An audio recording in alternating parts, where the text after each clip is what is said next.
C'est l'histoire d'un couple qui, après avoir habité plusieurs années dans une grande ville, décide de tout plaquer pour aller vivre au grand air, à la campagne.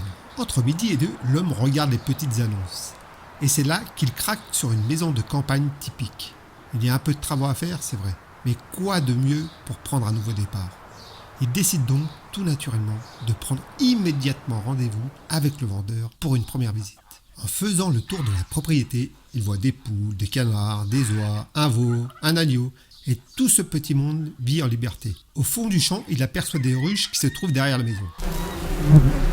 Il dit alors au propriétaire: « Il faudra enlever ces ruches.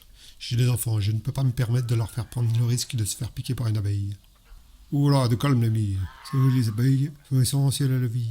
En 12 jours de vie, ils sont capables de faire 7 grammes de miel qui n'a pas de date de péremption. De plus, mes abeilles sont un peu comme moi, j'ai envie de dire. C'est-à-dire que tant qu'on vient pas m'emmerder pour des conneries, je n'attaque pas. Et mes abeilles n'ont jamais piqué qui que ce soit, tenez-vous pour le dire, mon petit. Tenez, je vous propose un petit jeu. Vous m'avez antipathique. Je vous attache tout nu à un arbre pendant 1 heure, et si une seule de mes abeilles vous pique, la maison, je vous la donne. Le Parisien se dit qu'1 heure c'est vite passé, et que le jeu en vaut vraiment la chandelle. J'ai des grosses baloches, moi, je suis parisien. Vas-y, attache-moi ton arbre pourri. Le paysan attache le Parisien et retourne vaquer à ses occupations.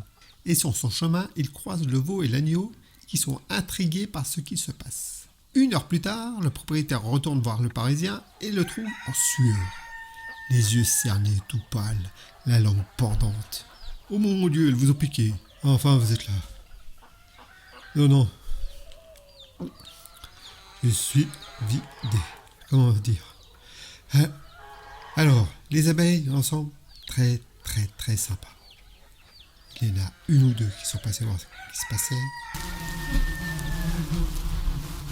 Sûrement pour faire un rapport à la rue, j'imagine. J'aime à croire que nous avons instauré un climat de confiance, j'ai envie de dire. Mais, par contre, dites-moi, l'agneau ou le petit veau, là, ça fait longtemps qu'ils n'ont pas tété leur mère.